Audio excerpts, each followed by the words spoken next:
At times I still tend to think about my past. Why did this happen? Why did this happen? Why did God let this happen? It's a question Isaiah Borgum has asked for most of his life. Why was he born out of wedlock? Why did his father abandon him? Why did his mother do the things she did? Why did she get AIDS? At first, Isaiah blamed his mom. Why would you do this to me? How could you be so selfish? Look at what, I don't have nothing now. And I was mad at my mom because my mom slept around and she ended up getting AIDS. Isaiah was just 7 years old when his mother died from AIDS. He and his siblings moved in with their grandmother, but things got worse. Grandmother had a boyfriend who was often drunk and he'd lash out at the kids. Isaiah blamed her too. I always blame my grandma, like, how could she let me experience this? Why did I have to go through this? As the eldest child, Isaiah took it upon himself to look after his brother and sister. He tried to protect them, but he couldn't. And then came the ultimate why. He learned his 4-year-old sister also had AIDS. In my heart, I think I kind of knew that she wasn't going to be here forever.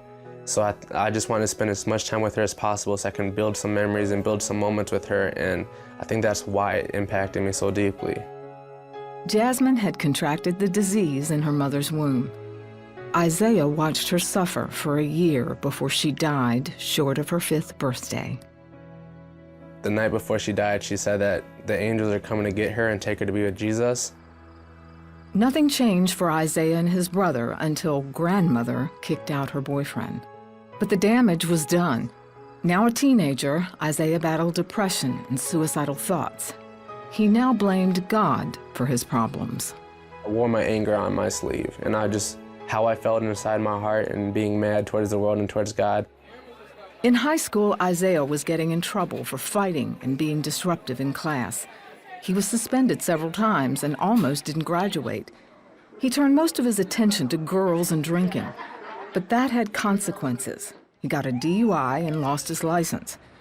A year and a half later, he got his 2nd DUI and had to go to jail. But this time there wasn't not avoiding or not going to jail. I had to go to jail. Isaiah was sentenced to 30 days. There he had time to reflect on his life, where he had been and where he was going.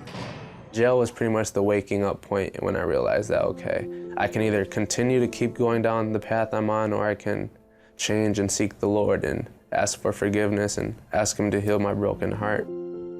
Isaiah also began to read the Bible, and he realized that he was no better than those he blamed for his suffering. But the one who was better was Jesus Christ, and Isaiah wanted to be like him. And just through reading and learning about his life, that's when I realized that, okay, I'd rather be this type of man and live like this than be out here dating women and hooking up with them a few months later and then having all these broken and pointless relationships and thinking that thing made me a man because I had all that stuff. It's just through reading about Jesus and how humble he was, that was much more pleasing to my heart and to my soul to be that type of a man. After much thought and prayer, Isaiah released his bitterness to Jesus Christ. This right here behind me happens to be the jail that I went to for my 2nd DUI, and it also happens to be the place where I accepted Jesus into my life as my Lord and Savior. Now 24, Isaiah is attending seminary in Sioux Falls, South Dakota, and he helps out at his church with the youth group. Isaiah says he's learned much about God's love, but he understands he's only begun the journey. I didn't fully understand that he was good until I saw him work in my life when I was in jail and how he delivered me and brought me out of my suffering. And I realized that, okay, Jesus suffered on a cross and died for my sins. If he can go through that, I can suffer anything that I need to suffer if it's going to strengthen me and bring me closer to the Lord.